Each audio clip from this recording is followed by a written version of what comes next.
warahmatullahi wabarakatuh. Halo semua, perkenalkan saya Nurul Alfiah dengan NIM C24012210004 dari kelompok 1B Praktikum Fisiologi Hewan Air. Pada kesempatan kali ini, saya akan memaparkan infografis yang telah saya buat dari materi pengukuran laju isi lambung dan kecernaan pakan secara in vivo dan in vitro. Lambung sendiri adalah organ terpenting bagi manusia dan hewan yang berfungsi sebagai pecerna makanan. Lambung pada ikan dibagi menjadi beberapa tipe nih. Yang pertama, lambung yang berbentuk memanjang, itu tuh biasanya pada ikan karnivora. Yang kedua, lambung berbentuk kantung biasanya terdapat pada ikan omnivora. Dan yang terakhir, lambung berbentuk kaeka. Nah, makanan yang telah ditampung oleh lambung akan mengalami pencernaan baik fisik ataupun kimiawi.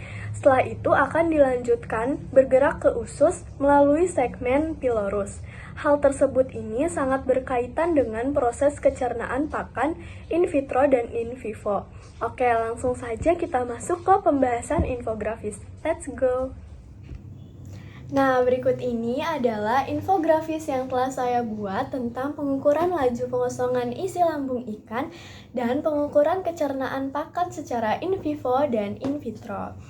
Jadi, laju pengosongan isi lambung ikan merupakan proses pengukuran waktu yang dibutuhkan untuk mengosongkan lambung benih ikan.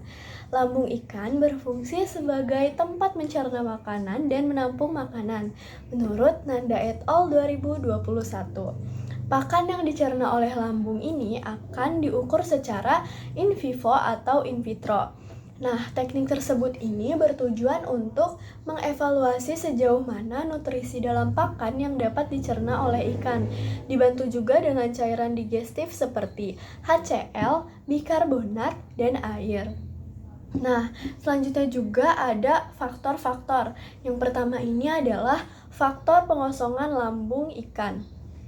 Nah, faktor pengosongan lambung ikan ini diantaranya ada suhu, salinitas, dan kandungan pakan yang dicerna.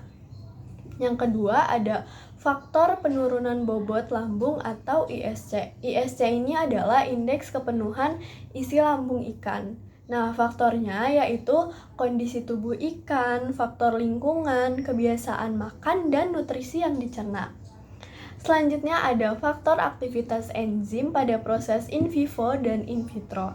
Faktornya itu ada faktor usia ikan, genetik, jenis ikan, dan faktor lingkungan seperti suhu, salinitas, pH, kualitas air yang dihuni ikan tersebut. Nah, selanjutnya ada hubungan bobot lambung dengan nilai ISC, indeks kepenuhan lambung ikan. Nah, menurut Firdaus et al. 2023 tentang penelitian ukuran bobot isi lambung ikan, menyatakan bahwa nilai ISC ikan yang diuji tergolong rendah. Nilai ISC ikan yang diuji pada penelitiannya bernilai 0,59% dari bobot tubuhnya. Hal tersebut menunjukkan bahwa nilai ISC dan bobot lambung ikan ini berbanding lurus, di mana jika bobot lambung menurun, nilai ISC juga akan menurun, karena nilai ISC ini menentukan aktivitas makan ikan. Selanjutnya ada organ yang berperan dalam proses in vitro dan in vivo. Yang pertama ini ada pankreas. Pankreas ini mengandung tripsin, kimotripsin, dan lipase yang menghasilkan jus pankreas. Yang kedua ada hepatopankreas.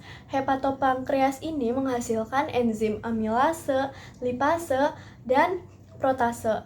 Nah, yang terakhir ini ada sel chief. Sel chief ini menghasilkan pepsin.